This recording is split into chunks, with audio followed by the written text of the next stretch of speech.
প্রথম কথা হচ্ছে যে ২০২১ সালের পরে যখন পোস্ট ব্রেক্সিট নতুন ইমিগ্রেশন ফ্রেমওয়ার্কটা মাঠে আসলো, সেখানে বেশ কিছু পরিবর্তন আসলো যেগুলো পজিটিভ ছিল ইমিগ্রেন্টদের জন্য। যেমন ওয়ার্ক পারমিটের একটা অবারিত তখন দুয়ার খুলে দেওয়া হলো।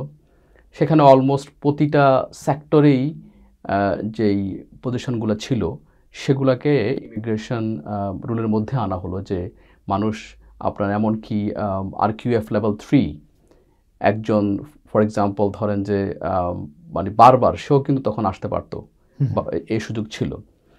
এবং এই অবারিত দ্বার খুলে দেওয়ার কারণে প্রচুর মানুষেরা পৃথিবীর বিভিন্ন দিক থেকে এখানে ওয়ার্ক ভিসায় আসলো। এবং সবচাইতে বেশি মনে হয় আসলো কেয়ার ভিসায়, লক্ষ লক্ষ মানুষরা আসলো আমাদের সাবকন্টিনেন্ট থেকে। এবং যেটা হলো খুবই দুঃখজনক যে এখানে কিছু দালাল শ্রেণী এগুলোকে অ্যাবিউজ করে আমাদের ইমিগ্রেন্টদের সম্মান এখানে নষ্ট তারা করলো। রাইট। এবং এই সমস্ত অ্যাবিউজের কারণেই কিন্তু হোম সেক্রেটারি, হোম ডিপার্টমেন্ট তারা খুব কনসার্ন হয়ে গেল কি ওই যে স্কিমটা ছিল ওয়ার্ক পারমিটের, সেই স্কিমটাকে তারা মিসইউজ করলো। সেই এই চরম অ্যাবিউজ হলো এবং প্রচুর লোককে এখানে নিয়ে আসা হলো, এখানে প্রচুর টাকা পয়সার লেনদেন হলো এবং কিছু দালাল শ্রেণীর মানুষকে বাংলাদেশ থেকে বা ইন্ডিয়া থেকে নিয়ে এসে এখানে কাজ দিল না। অসংখ্য ফ্যামিলিকে আমরা শুনতে পেরেছি যে তারা জব না পেয়ে এখানে ধুকে ধুকে জীবনযাপন করছিল।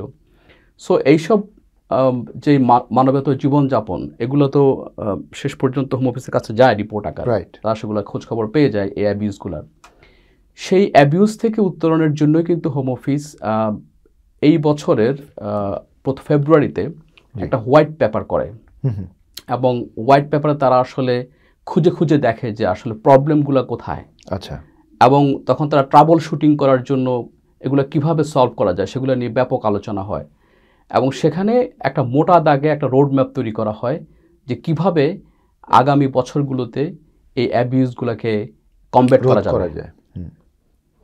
তো সেই কমব্যাট করার যে প্রসেস তারই অংশ হিসাবে এপ্রিলে একটা পরিবর্তন আসলো, তারপর 22 জুলাই একটা বড় ধরনের পরিবর্তন আসলো, যেখানে বলা হলো যে দুইটা খুব বড় পরিবর্তন। একটা হচ্ছে আগে তো যে কোনো আপনার স্তরের মানুষকেই বাংলাদেশ থেকে ওয়ার্ক ভিসা আনা যেত, এখন বলা হলো যে এটা অ্যাটলিস্ট RQF লেভেল 6 মানে ম্যানেজারিয়াল লেভেল হতে হবে। রাইট। এবং এইটার জন্য ইংলিশ রিকোয়ারমেন্টও হাই হলো। সো এইটা একটা বড় পরিবর্তন এলো 22 জুলাই। আরেকটা পরিবর্তন যেটা খুবই সিগনিফিকেন্ট, সেক্ষেত্রে স্যালারি থ্রেশহোল্ডেরও কি পরিবর্তন হয়েছে? ডেফিনেটলি। যখন আপনার RQF লেভেল 3 থেকে 4, 5 সেগুলো মারিয়ে আপনি 6-এ যাবেন তখন কিন্তু আপনার স্যালারি সেভাবে বেড়ে যাবে। রাইট। এবং স্যালারিটা কিন্তু খুব বেড়ে গেল, যেটা এখন 43,000 হয়ে গেল। আচ্ছা। যেটা শুরু হয়েছিল 26,500 দিয়ে ওয়ার্ক পারমিটের ক্ষেত্রে। মানে যে আমরা কথা বলছি ওয়ার্ক পারমিট বাট কেয়ার ভিসার বাইরে যে সমস্ত ওয়ার্ক পারমিট সেগুলো নিয়ে। তো এগুলো 26,500 দিয়ে শুরু হলো, তারপর বাড়তে বাড়তে এগুলো এখন এসে 43,000-এ আসলো এবং এই RQF লেভেলটা এখন 6-এ এসে পৌঁছলো। আরেকটা যেটা আমি বলার চেষ্টা করতেছিলাম যে এখন ইউকের বাইরে থেকে কেয়ার ভিসায় মানুষকে আনার যে বিষয়টা সেটি কিন্তু কমপ্লিটলি এখন বন্ধ করে দেওয়া হলো। আচ্ছা। 22 জুলাই। সো এখন ইউকের বাইরে থেকে আর কোনো কেয়ার ভিসায় স্কিল ওয়ার্কারদেরকে ইউকেতে আনার সুযোগ থাকলো না। আচ্ছা। সো এই তো হলো ওয়ার্ক ভিসা নিয়ে। এরপর যে পরিবর্তনটা আসলে ছিল অ্যাসাইলাম নিয়ে। অ্যাসাইলামে যেটা করা হলো যে অ্যাসাইলাম সিকাররা এখন তাদের ওয়াইফকে বা পার্টনারকে তাদের যেই হোম কান্ট্রি সেখান থেকে ইউকেতে আনতে পারবে না। আগে নিয়ম ছিল যে অ্যাসাইলাম সিকার তার পার্টনারকে ইউকেতে আনতে গেলে তেমন কোনো রিকোয়ারমেন্ট ছিল না, শুধু দেখাতে লাগতো যে তার বিয়েটা হয়েছে সে এই দেশে আসার আগে, শুধু এটুক দেখাতে পারলে তার জন্য কোনো ফাইন্যান্সিয়াল রিকোয়ারমেন্টস ছিল না, কোনো ল্যাঙ্গুয়েজ রিকোয়ারমেন্টস ছিল না, খুবই ইজিলি কিন্তু তখন অ্যাসাইলাম সিকারদের পার্টনারদেরকে আনতে পারতো। তো এখন সেই রুটটাকে বন্ধ করে দেওয়া হলো। এখন যদি কোনো অ্যাসাইলাম সিকার তার অ্যাসাইলাম গ্রান্ট হয়, তার পার্টনারকে আনতে গেলে তাকে নর্মাল যে নিয়ম, নর্মাল যে সিটিজেনরা যেভাবে অ্যাপ্লাই করেন তাদের ক্ষেত্রে কি একই রুলস একই নিয়ম এখন থেকে প্রযোজ্য হবে। 29,000 পাউন্ড তাকে দেখাতে হবে, তার ইয়ারলি ইনকাম, ল্যাঙ্গুয়েজ রিকোয়ারমেন্টস সেখানে থাকবে, এখানে অ্যাকোমোডেশন রিকোয়ারমেন্টস থাকবে। সো এখন সেই পার্থক্যটা ঘুচে দেওয়া হলো। তার মানে হচ্ছে যে সাইলাম সিকাররাও এখন ইউজুয়াল যেই পাথ সেই পাথে তাদের পার্টনারদেরকে ইউকেতে আনতে হবে। এখানে আরেকটা বিষয় হলো যে অ্যাজাইলামের যারা নতুন করে গ্রান্ট পায়, তারা রেসিডেন্স পারমিট যারা পায়, সেক্ষেত্রে তারা কত বছর হোম কান্ট্রিতে যেতে পারবে না? তাদের 5 বছর, যে 5 বছর তাকে এখানে থাকার পরে আইএলআর পেতে হয়। আইএলআর পাওয়ার পর সে তার দেশে ব্যাক করতে পারে। তো আমি এই পয়েন্টটাতে আবার আসবো, সেটা খুবই ইম্পর্টেন্ট এবং এটা নিয়ে খুব কথা হচ্ছে এখন। জেনারেলি এদেশে কেউ যদি ওয়ার্ক ভিসা আসতো, অ্যাসাইলাম সিকার হিসেবে আসতো অথবা ইউ রুটে আসতো, তার জন্য কিন্তু 5 বছর পরেই ইনডিফিনিট লিভ টু রিমেনের ব্যবস্থা ছিল। কিন্তু হোম সেক্রেটারি রিসেন্টলি যেটা উনি কনফারেন্সে বলেছেন এবং যেটা ফেব্রুয়ারির হোয়াইট পেপারও বলা ছিল, এখন বলা হচ্ছে যে আইএলআর পেতে হলে একজন মানুষকে কমপক্ষে দেশে 10 বছর থাকতে হবে। আচ্ছা, এখন ম্যাটার করে না সে কি স্কিল ওয়ার্কার আসলো, ম্যাটার করে না সে কি সাইলামে আসলো। তবে একটা জিনিস এখানে জেনে রাখা ভালো, সেটা হচ্ছে যে স্পাউস ভিসা, মানে ব্রিটিশ সিটিজেনদের স্পাউসের ক্ষেত্রে এইটা 10 বছর হবে না, এটা হোম সেক্রেটারি ক্লিয়ার করেছেন। রাইট। কিন্তু অন্যান্য ক্ষেত্রে যেমন স্কিল ওয়ার্কার বলেন, সাইলাম বলেন, এসব ক্ষেত্রে, ইভেন স্টুডেন্টদের ক্ষেত্রে তো অবশ্যই সেটা 10 বছর হবে। রাইট। তো একটা ইম্পর্টেন্ট এখানে কনসার্ন যেটা নিয়ে সবাই খুব কথাবার্তা বলছে, যে 10 বছরে এই যে নিয়মটা, এইটা আসলে কখন থেকে প্রযোজ্য হবে, বা যারা ইতিমধ্যেই চলে এসেছেন ইউকেতে তাদের উপরও কি এটা প্রযোজ্য হবে কিনা। That is a very vital question এবং রেলেভেন্ট কোয়েশ্চেন নাও। এটা নিয়ে আমরা দু ধরনের কথাই শুনতে পাচ্ছি।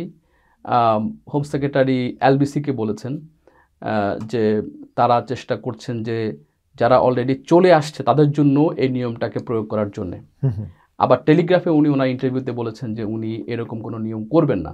সো আমরা আসলেই একটুখানি দ্বিধার মধ্যে বা কিছুটা আবছায়ার মধ্যে আছি যে এটা নিয়ে কি হচ্ছে, ফাইনালি যেটা এলবিসি রিপোর্টে যেটা বলা হলো সেটা হচ্ছে যে হোম সেক্রেটারি যেটা বলার চেষ্টা করছেন যে যারা অলরেডি চলে এসেছেন তাদের জন্য 10 বছরের নিয়মটা অত স্ট্রিক্টলি প্রযোজ্য হবে না, একটু ফ্লেক্সিবল কিছু রুলস বা রিকোয়ারমেন্টস রেখেই এটাকে করা হবে। এবং একটা কথা বলা জরুরি, সেটা হচ্ছে যে এখনও কিন্তু কনসালটেশনটা হয়নি, যেটা আমরা আশা করছি হয়তো এই বছরের এন্ডে ডিসেম্বরে কনসালটেশনটা হবে। হওয়ার পর সেটা সব কিছু মিলিয়ে যখন কামিং টু ফোর্স হবে, পসিবলি হয়তো নেক্সট ইয়ারের মিডলের দিকে হবে। সো একটা লম্বা সময় লাগবে আমাদেরকে জানতে যে আসলে এটা কিভাবে প্রযোজ্য হচ্ছে। রাইট, আমরা সেই প্রসঙ্গে আবারও যাব ব্যারিস্টার সাইম ভাই। দুটো খুবই ইম্পর্টেন্ট বেশ কিছু প্রশ্ন আমরা সচরাচর পেয়ে থাকি।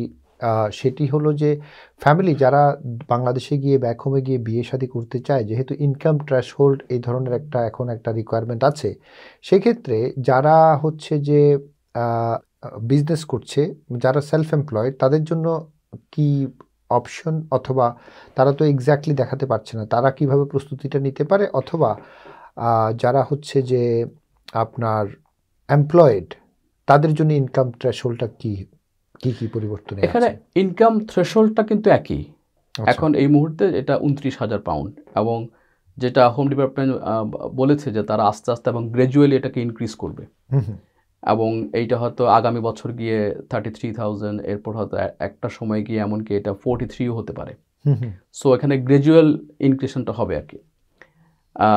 এটা হচ্ছে প্রথম কথা। সবার জন্য, সে এমপ্লয়েড হোক বা সেলফ এমপ্লয়েড হোক, সবার জন্য কিন্তু একই অ্যামাউন্ট। এখন এমপ্লয়মেন্ট ক্ষেত্রে নিয়ম হচ্ছে যদি কেউ একটা জবে লাস্ট 6 মান্থ কাজ করে, তাহলে যদি সেই 6 মাসে দেখাতে পারে যে সে 14,500, মানে 29,000 পাউন্ডের অর্ধেক এই 6 মাসে আর্ন করেছে, যদি এটুক সে প্রমাণ করতে পারে, তখন ধরে নেওয়া হবে যে এটা আসলে তার ইয়ারলি 29,000 পাউন্ডের ইনকামের ইকুইভ্যালেন্ট। সো এটা খুবই ক্লিয়ার এমপ্লয়মেন্টের ক্ষেত্রে। সেলফ এমপ্লয়মেন্টের ক্ষেত্রে অবশ্যই এটা 1 বছর দেখাতে হবে। ওনারা যেই অ্যাকাউন্টস সাবমিট করেন সেখানে কি দেখাচ্ছেন, সেখানে নেট প্রফিট কি দেখানো হচ্ছে তা দেখা হবে। সো এখানে আসলে খুব বেশি অ্যাম্বিগুইটি নাই আর কি, বিষয়টা অনেক পরিষ্কার। এবং ভিজিটরের ক্ষেত্রে দেখা যায় যে এল্ডারলি প্যারেন্টস যাদের আছে, তারা ভিজিটরের ক্ষেত্রে অনেক সময় প্যারেন্টসদের জন্য অ্যাপ্লিকেশন করে, কিন্তু সেগুলো সাকসেসফুল হয় না। সেটার মূল কারণ কি?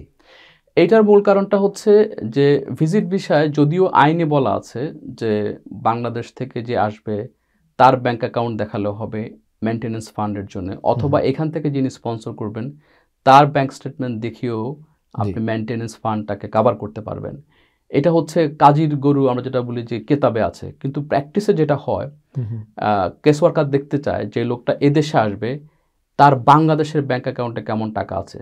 শুধু টাকা থাকলেই হবে না, টাকাটার সোর্স কি, এটা কি গ্র্যাজুয়ালি তার অ্যাকাউন্টে অ্যাকুমুলেট করছে কিনা, এটা খুবই ইম্পর্টেন্ট। তারা দেখতে চায় এটা জেনুইন কিনা সোর্সিংটা, এবং তারা দেখতে চায় যে জেনুইনলি সে কি ইউকেতে আসতেছে কিনা, এবং মোস্ট ইম্পর্টেন্টলি তারা দেখতে চায় যে তার যে ভিজিটের টাইম সেটা শেষ হওয়ার পর সে কি বাংলাদেশে জেনুইনলি ব্যাক করবে কিনা, তার জেনুইন ইন্টেনশন টু রিটার্ন আছে কিনা। এইটার জন্য ওরা দেখতে চায় যে বাংলাদেশে তার ফিরে যাওয়ার ইনসেন্টিভ কি, তার কি সেখানে ফ্যামিলি আছে, তার কি সেখানে প্রপার্টি আছে, তার কি ওখানে সামাজিক এঙ্গেজমেন্টগুলো আছে কিনা, সে কতটা হাই প্রোফাইল লোক, তার কোনো জব আছে কিনা। তার মানে তার ফিরে যাওয়ার ইনসেন্টিভটা খুব ইম্পর্টেন্ট। আমরা যেটা করি, আমাদের মানুষেরা এই লিগ্যাল রিকোয়ারমেন্টটাকে না বুঝে অ্যাপ্লিকেশনগুলো করেন, এই জন্য অনেক সময় রিফিউজ হয়। এই জন্য এগুলো একটু বুঝে তারপর অ্যাপ্লিকেশন করলে এটা রিফিউজ হওয়ার সম্ভাবনা কমে যাবে। রিফিউজ হওয়ার সম্ভাবনা কমে যাবে। আপনি যেই বিষয়গুলোকে নজর দেওয়ার জন্য বললেন, আমার মনে হয় যে সেগুলো যে অ্যাপ্লিক্যান্ট যিনি ওনার সোর্স দেখানোটা জরুরি এক্ষেত্রে সাপোর্টিং সিস্টেমের থেকে, এই তো বিষয়টা সেটা এখানে ইম্পর্টেন্ট। সেই আর ইন্টারন্যাশনাল স্টুডেন্টদের ক্ষেত্রে অনেকেই স্টাডির জন্য কিন্তু খুব বেশি ইউকেকে প্রেফার করে। সেক্ষেত্রে কিন্তু আমরা দেখতে পাচ্ছি টিউশন ফি অনেক বেড়ে যাওয়ার ফলে এবং তাদের হচ্ছে যে ওয়ার্ক অপরচুনিটি কমে যাওয়ার ফলে তারা অনেক বেশি ইন্টারেস্ট লুজ করছে। তো যারা পড়াশোনা করতে আসতে চায় তাদের ক্ষেত্রে কি কি পরিবর্তনগুলো আসলো, অথবা তাদের জন্য কি প্রস্তুতি হতে পারে আপনি মনে করেন? এক কথায় বলতে গেলে স্টুডেন্টদের জন্য ইউকের মাইগ্রেশনটা খুবই ডিফিকাল্ট হয়ে যাবে ইন ফিউচার। কারণ হচ্ছে যে এখন ইউনিভার্সিটিগুলো অনেক ধরনের পরীক্ষা করে, অনেক ধরনের টেস্ট নিয়ে ইন্টারভিউ করে, এখন আবার ভিসার অ্যাপ্লিকেশনের পরে ঢাকায় সেখানে ইন্টারভিউ হয়, সেগুলো ফেস করে আসতে হবে। সেকেন্ডলি হচ্ছে জেনারেল স্টুডেন্টরা এখানে আসে কেন, যে এসে তারপর সে একটা রুট খুঁজে যেখান দিয়ে সে দেশে পার্মানেন্ট হয়, কিন্তু সেই জায়গাটা এখন বন্ধ হয়ে যাচ্ছে। সেটেলমেন্টের জন্য ওদের জন্য কি অপশন আছে? সেই বললাম যে যেমন পিএসডাব্লিউ যেটা পোস্ট স্টাডি ওয়ার্ক, সেটা এখনও আছে, কতদিন থাকবে আমরা জানি না। পিএসডাব্লিউর পরে যে ওয়ার্ক পারমিট, সেই রুটটা এখন ধীরে ধীরে অনেক কঠিন হয়ে যাচ্ছে। এবং সবচেয়ে যেটা ইম্পর্টেন্ট যে আইএলআর পাওয়ার যে সুযোগ, সেগুলো কিন্তু এখন দিনকে দিন অনেক কঠিন হয়ে যাচ্ছে। যেমন 10 বছরের যে নিয়মটা আসলো, প্লাস হোম সেক্রেটারি এখন বলেছেন যে এখন থেকে তারা দেখবেন যে একটা মানুষ এদেশে থাকার পর কত তার ইনকাম কত, সে কি পরিমাণ ট্যাক্স আসলে গভর্নমেন্টকে দিল, তার চ্যারিটেবল কোনো কন্ট্রিবিউশন এখানে আছে কিনা, তার কোনো ক্রিমিনাল কনভিকশন আছে কিনা, এবং এগুলো সবই কিন্তু এখন দেখা হবে আইএলআর দেওয়ার সময়। তার মানে যারা অ্যাপ্লিকেশন, যারা অলরেডি কারেন্ট স্টুডেন্ট আছে, তাদেরকে এই বিষয়গুলোর ব্যাপারে খুবই সচেতন থাকতে হবে এবং প্রিপারেশনের মধ্যেই থাকতে হবে। আমরা প্রায় শেষ পর্যায়ে, ব্যারিস্টার সাইম ভাই, এর মধ্যে আরও কোনো কিছু সিগনিফিকেন্ট বিষয় আছে যেগুলো আপনি একটু খুব শর্টলি ব্রিফ করতে চান? সিগনিফিকেন্ট বিষয় হচ্ছে ইউকের পলিটিক্যাল স্পেকট্রামের মধ্যে একটা এখন ঘূর্ণিঝড় বইছে, সবাই ইমিগ্রেন্টকে নিয়ে স্কেয়ার্ড অবস্থা আছে, নানা রকম পরিবর্তনের মধ্য দিয়ে যাচ্ছে, এবং ভবিষ্যৎটা আমি মনে করি ব্লিক, আমি খুব বেশি আশা দেখি না। এজন্য ইমিগ্রেন্ট যারা এখানে আসবেন প্রপার প্রস্তুতি নিয়ে আসবেন, কী ধরনের পরিবর্তনগুলো হয় সেগুলোর জন্য আপনি আসলে ইকুইপড কিনা সেগুলো জেনে বুঝে এখানে আসবেন, এবং এসে আপনার কন্টিনিউটি এখানে রাখবেন এবং আইএলআর পাবেন, সেই প্রত্যাশা। ধন্যবাদ। অনেক ধন্যবাদ ব্যারিস্টার সাইম ভাই, আপনাকে আওয়ার ওয়ার্ল্ডে যুক্ত হওয়ার জন্য। ধন্যবাদ। সুপ্রিয় দর্শক, এই ছিল আজকের আয়োজন। দেখা হবে আগামী পর্বে। ধন্যবাদ সকলকে।